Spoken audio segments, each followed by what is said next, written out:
Welcome to Ridealong Live for today, right here. How you guys doing? Welcome to the ride. As you come and go ahead and share up the team, because we have a what? A very interesting conversation. Yes. This one you don't want to miss, you know. This one you don't want to miss. Let me share it up as well, guys, because I have a few friends that told me, listen, when you see you come live with Specky today, if you don't tag me, we're not friends. Yeah, they give me firm warning. So let me do this before if I want to keep my friends and them.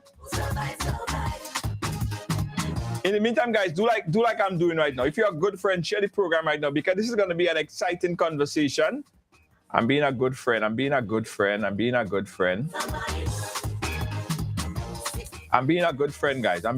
friend. Yes! Two more.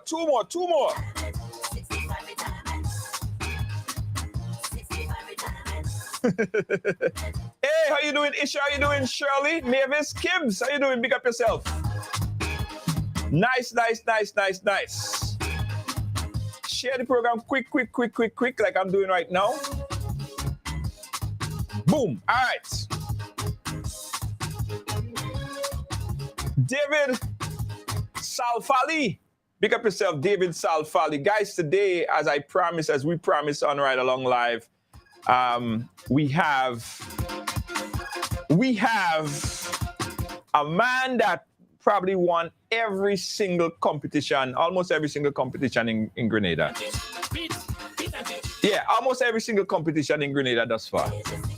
He is referred to in the Grenadian circle, Grenadian Soca fraternity, as Uncle.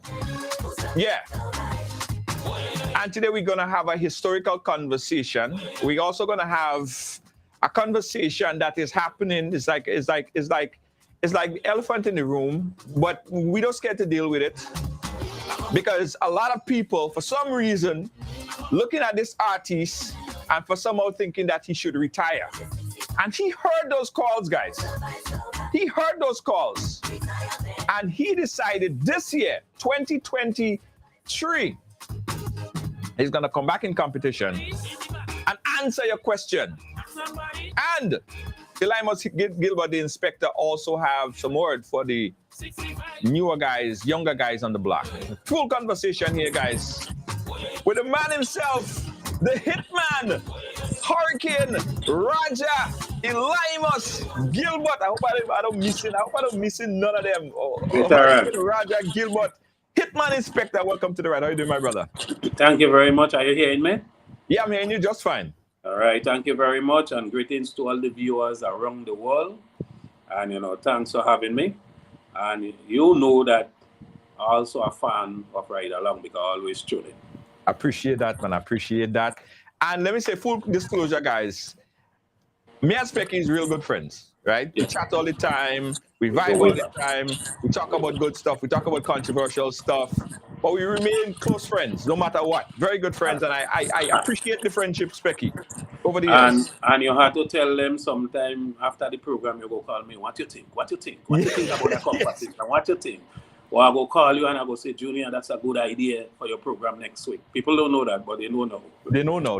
Yes. We have this nice rapport where we can conversate about from things. Way back. Yes. So this conversation is really conversation amongst friends, but I wanna get some historical recollection from you, Specky, because we ain't gonna jump to 2023 yet. But what a lot of people don't understand, what a lot of people don't know, that you've been in the music fraternity for many years. So let's go back a little bit. Your introduction into music. Let's talk about that. How were you introduced to soca? I used to be between Old Pan only and the St. Patrick's Anglican School step. Netball was a big thing in St. Patrick's. When you see Sunday evening, netball. People crazy over netball. So after netball, everybody hanging around or liming the local terms and nothing to do. So me and my friends, blind fortune teller, even our boy who's singing now, we used to be beating Old Pan and just singing anything. And one day my neighbor saw the talent in me and she said, why don't you take part in the Junior Monarch? And I said no, because I was very shy, I was scared. She said, take part. Then the name inspector came. I was in Form 1 in SAS, and he had a book, Exploring English for the Caribbean. You went to SAS, so I don't know if you knew about that book, Exploring English for the Caribbean. Yeah, I know about that book. And you know, in the class, he always have a comedian, and I was a comedian in the class. So they gave me a part to act Inspector Frog. And I did that part so good that the children leave the name for me. But I take out the frog. I didn't like the frog. So I take out the frog and I use Inspector.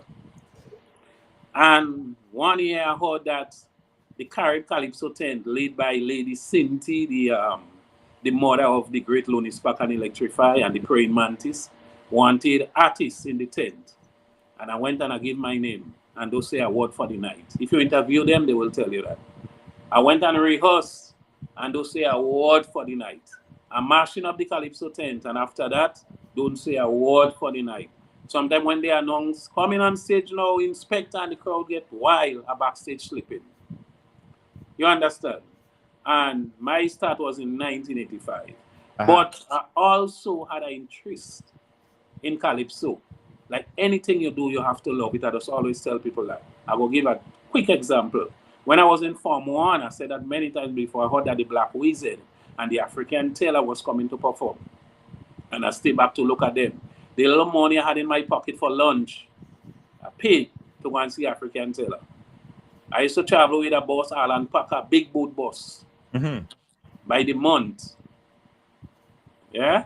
By the month. And when the boss leave me, or leave Grenville, the show finished about after 7 minutes to 8, and the bus left since about 4 o'clock. After 3, I think school used to finish 2:30. So the bus leaves since about 3 o'clock. You know, I had to walk from Grenville to Sotters because of the love of Calypso and Soca music. My neighbor had it all. They had it all. They had the television. They was like bourgeois. And I come from poor family. We don't have no television, nothing. So I used to sit on my neighbor's step to watch the Mighty Sparrow and Gabby and Griner and Beckett and Arrow and learn something. And when I sit down on the neighbor's step, Junior, I in the right on top of the step here, in the bottom, peeping. And you know what is a black and white TV? Yeah. Sometimes the neighbor will embarrass me and say, "Boy, go home, you're late, you know, your mother do a work to do, go home." And I peep in to watch Sparrow and them to learn something. So I just telling you that to tell you that I always had an interest in Calypso and Soca. I used to get up in the night and listen to Trinidad the March Girl and listen to Penguin, woman do like soft man, and I hearing all them guys without even knowing the face because I always had an interest in that. Right. The Junior Calypso competition, I remember you being on that stage, right?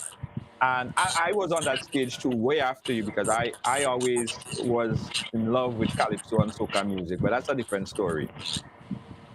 Were you frightened being a young kid, not knowing, you know, what people may say, not knowing how people are going to react to you? Was it any kind of fear in you that you had to overcome to go and perform in front of that stage, and how did you overcome it? Well, a lot of fear when you have to face the public, because remember, when you have to face the public, they get into your personal life too, you know. Remember, they get into your personal life.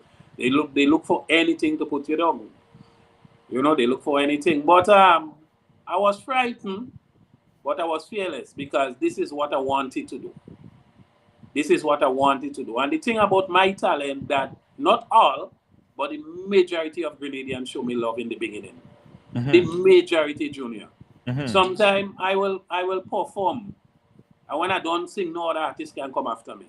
Or sometimes artists who sang before me, and the people don't clapping or they're not dancing, they will come backstage and they will say, "What? These people mean tonight, boy. The only person who go and shake them up is Inspector."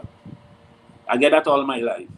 Yeah. What was the antic then that you think captivated the audience? Well, I don't know. I was no handsome man. I think my style, because the majority artists was going with the pa-pa-dam, pa-dam, pa-dam, pam, the pa-dam, pa-dam, pa-dam, pam. But I came and I changed a lot of stuff. Right. I put vibes into the March Girl. People will tell you we didn't have no Soca Monarch in the 80s and in the early 90s. But the Majgra was like Soca Monarch. Yes. Second rung. Second rungs was like Soca Monarch. And Yeah. I put that vibe. Well, not me alone, you know, Jamo had that style too. But I was more up than the Jamo with the up tempo because Jamo was more sweet. And you know, Jamo is a singer. Right. Yeah. So my style was different. Even though I sing a social commentary, the people will still party. We go in the wrong way, ba, ba, da, da, da. We go in the wrong way. So let's pass it big up. That pass it big up. And I was complaining about the ragamuffin in the carnival. So I was always with that up tempo message, but with the up tempo. Right.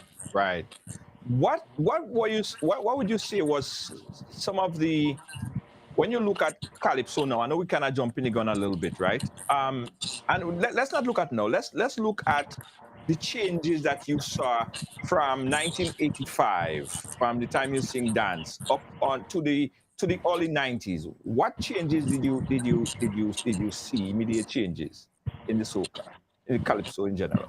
Well, the Majgra in the 80s, first rounds, you had a social commentary. Second rounds, the majority, not all, but the majority had the bacchanal, the up-tempo with the message. The fight, the warrior. And some people used to stay home, cook. They used to call it tambole. They cook in first rounds, and they don't miss in second rounds. Yes. Because second rounds is when everybody on the toes. Yeah. You understand? And then 1994, Beast and Scholar start beating people like crazy. Well, from 93, because although Scholar came second, you know, but between 93 and 94. And then they came in with a different style that the first rounds commentary, second rounds commentary. And nothing wrong with that because judges never tell us we have to come and sing a slow song and a fast song. Right. You could come with your own style. Right. You could go with two bacchanal tune and win the crown. It's how you tell your story and it's how you present yourself. Yeah. Some people feel if you don't go and you sing the ba-ba-dam, ba-dam, or if you don't cause the government, you don't have lyrics. No. It's how you tell your story. You understand? So Beast and Scholar change it over the years. Because, I mean, remember they come in rough, eh? Yeah. And then they change it over the years. But that was the style. That was their style, you know? So that changed over the years. What about the writing? What about the writing? What changed about the writing? Because, of course, time changed. Back in the 80s, were there a particular focus that probably changed over by the early 90s? No, I wouldn't say that because who want to sing on commentary, sing on commentary. Who want to sing on party, sing on party. You know, everybody have their own style. The great King of Jamo who won about 8-9 times somewhere around there. I'm not 100% sure on the, you know, so if I make a mistake, you know, forgive me. But Jamo never caused the government. His style was, you know, nation building different things and, you know, he never caused the government. So the writing, every artist have their own style. And if you put 10 Calypsonians together and tell them sing about Ridealong, everybody might come and say, well, Junior George is a tall, light-skinned guy, but they go sing it in a different way. Right. And they call that originality. Yes. So everybody tell the story different. One man go come and say, Junior George tall and Ridealong good, Junior George tall and Ridealong good. And next man go come back in, Junior George Ridealong good, Junior George.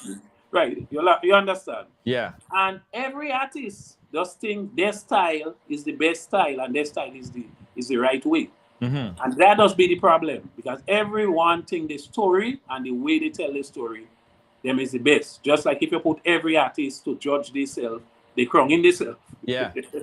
Because everybody think the song is the best and their style is the best. That's a different topic. What about the competitiveness now of the artists in that era? You had a Jamo, you had Black Wizard, you had Mantis, you had Squeezy, Smoky. Yeah. Talk about the competitiveness between that time, because at one point in time I heard somebody say that you and Jamo at one point in time Jamo kind of eased up so you could have come in and win a crown. Well, Ajamo stayed away because remember he used to win a lot and a lot of Right. threats and a lot of old talk, the Obian, but the man was just good. And he stayed away in 1993. I won. I remember in the last verse I say Ajamo Smarty not coming back, so I get a chance to kill them with heart attack because Ajamo was hard to beat. Yeah. Whether you like that man or not, it is what it is. Once you beat Jamo, it's like beating Sparrow. And Scholar and Beast will tell you that any time you have to walk to beat King Ajamo. Yeah. You understand? Yeah. So back then was just war. And it was fun because me and Jamo never remain enemy. Never remain. We might be pick-on, we might, criticize one another song, we might, say things we are humans. But we never remain enemy. And back then people like the war. People like the war. Just like recently the war with St. David's and St. Patrick's in the Soca Monarch with Warsways and Boise. That's the way it used to be back then. Because remember that's how the tickets sell, eh? Yeah. That war. And it happened right around the world. Look how people are behaving over basketball. Yeah. That's how the tickets sell. A lot of people don't understand that. And the carnival committee like that. That's how the tickets sell. People don't understand. It's a competition. And we all want to win. The night everybody head different. Everybody angry. Sometimes we passing one another street. Nothing personal, but we all want to bring out the best. And we have fans. Because people just bet money on competition, And when a man meet you in town and he say, hey, do good day next week, I have my money on you, He mean that, Yeah. I lose already and see fans cry, Junior. Good cry. I'm not crying. And I see fans cry in my presence. Good cry, not no joke thing. Yeah. So that's the way competition is. I know on the night, husband and wife separate. One like a Jamo, one like Inspector. One like Wizard, one like a Jamo. And they separate. And then they go home together after the result. Vex, because the artists do win. But that's just competition. That's the competition then. That's the competition. Let's talk about the introduction of Soca Monarch. And again, we like to have you on the program because you could give that historical recollection, that historical view. We can't get it all the time. We don't get it all the time, so it's good that you could give us that history. The introduction of Soca Monarch. Were you in support of Soca Monarch, and what was the challenges, the early challenges of Soca Monarch, from where you stand as an artist, stood as an artist? Well, nothing wrong with Soca Monarch, and I didn't have no problem with it because I go tell you something. Every generation tell a story different, right? If you listen to Marshall Montano interview, Marshall will tell you he started out in Calypso, around the Lord Kitchener and the Sparrow and them, and their style was different. But he had to change for his peers. He said that all the time. He had to change for his generation, right? And Soca Monarch was more the younger people who go in and jump up. The older heads introduced into the Calypso where you relax in the savannah and you dig in the lyrics, serious lyrics. And sometimes second rounds up tempo with a message. Not all generation like that. Yeah. May I repeat? Not all generation like that. I'm not saying it's a good thing because they had to know that culture, but not all of them into that. There is a lot of young people who don't like pan. I'm not knocking it. I was just being real here. There is a lot of young people who don't like pan. They don't go to Panorama. And there is a lot of young people playing pan. And young people still don't go and listen to them. Right. And if you ask me what is the reason how that will fix, I can answer that question. Then go into it. Yeah. You understand? But they will quit. If you call a young person now and you ask them who is the Calypso King of Grenada, they might think, and fumble to answer the question. The majority. Call them and ask them who is the Soca Monarch King. Not only Grenada, Trinidad. They go quicker tell you who is the Soca Monarch King. Yeah. You understand where you're coming from? Yeah. I'm not saying it's the right thing. Yeah. But I'm just telling every generation. You know what's happening now? You see all them young people, they see the jab, everybody jab. The most popular tune in Grenada at the moment is jab. And the majority of the young DJs, this is what they play, the jab tune. Right. A lot of them songs you hear from Soca Monarch quarterfinals yesterday and for the past 3 days, them songs ain't on the radio, you know. If they're on the radio, they ain't playing, the majority. The jab taking over. Jab, just name jab. Jab. Jab tune more popular than all them other songs. Yeah. I want to go back a little bit and play back this track. This one was an early performance of Specky. This one is Hurricane. For those of you who remember.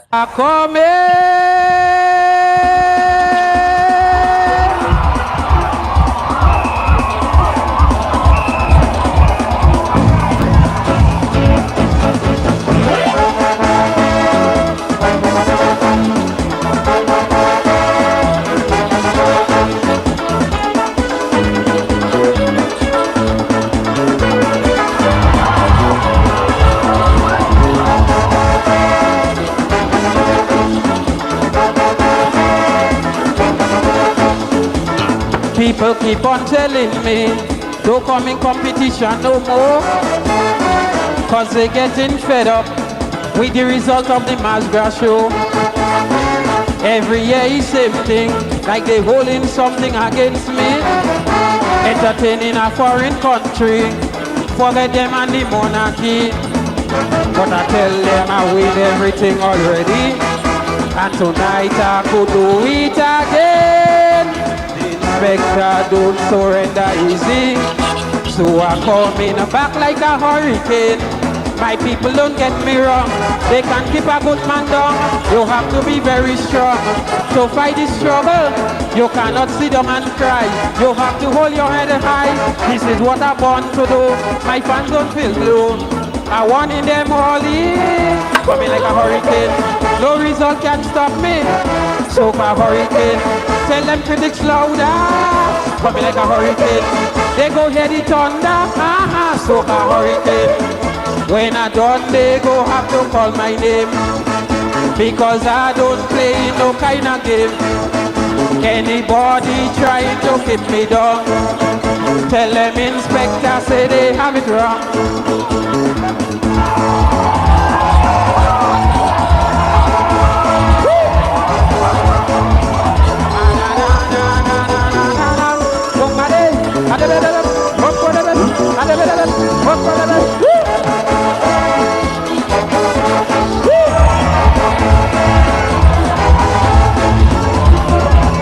Calypso business getting worse than politics. Specky, you talented for true, but they have the thing well fixed. Inside your own country, you don't get encouragement. They go always do you, behaving jealous and ignorant. Listen, it's a long way we all have to travel. Some may rise and some may fall.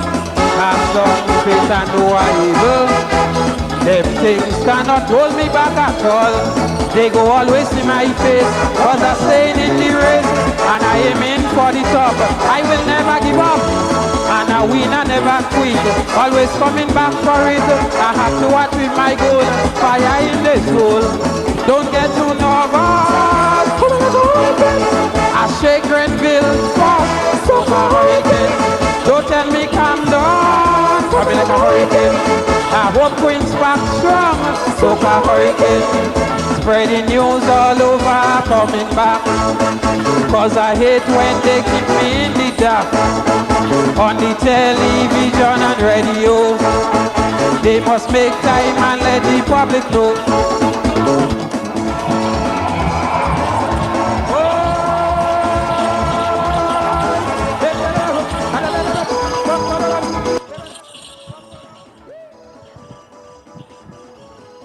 And that, of course, was the Hitman Inspector.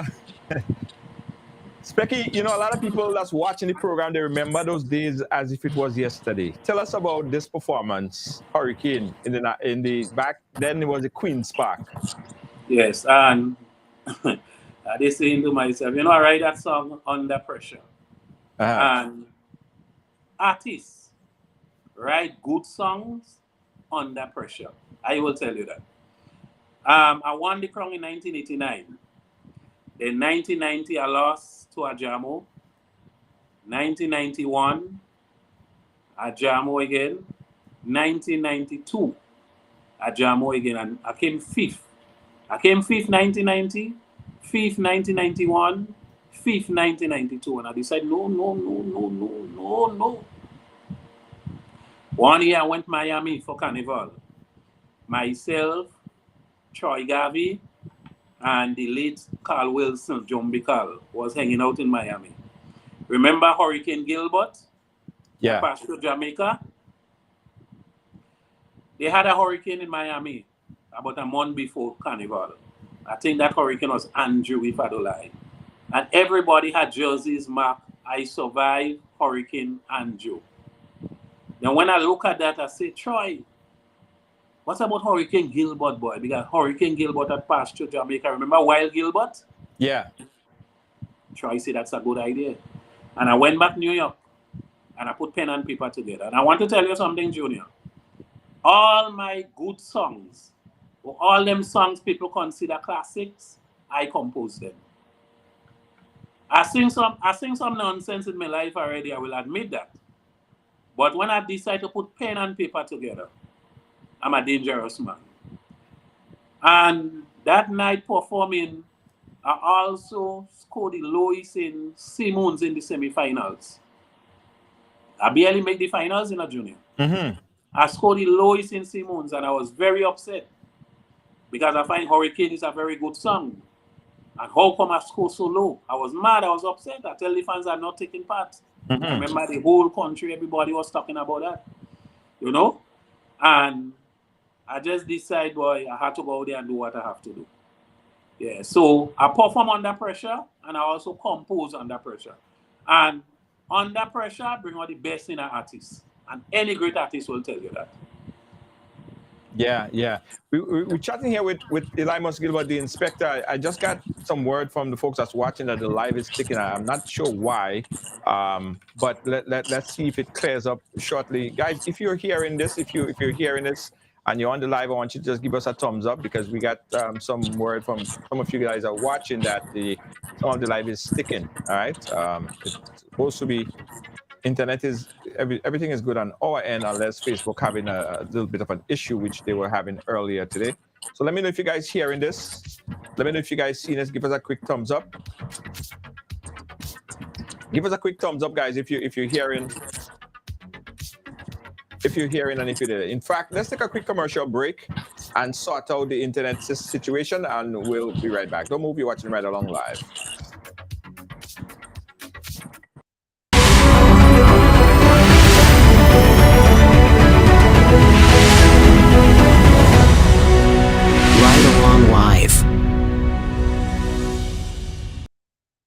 What do you know? The NLA is giving you an additional chance at winning in its Crazy Cash Second Chance Parish Giveaway. Yes! Starting June 10th, enter your non-winning Daily Cash 4, Daily Pick 3, or Playway tickets valued at $12 or more in a single purchase for a chance to win over $25,000 in cash. Be sure to write your name, address, and contact info on your entries before dropping them in the NLA branded box at your favorite authorized agent. Draws will be conducted every Friday starting June 23rd to July 21st.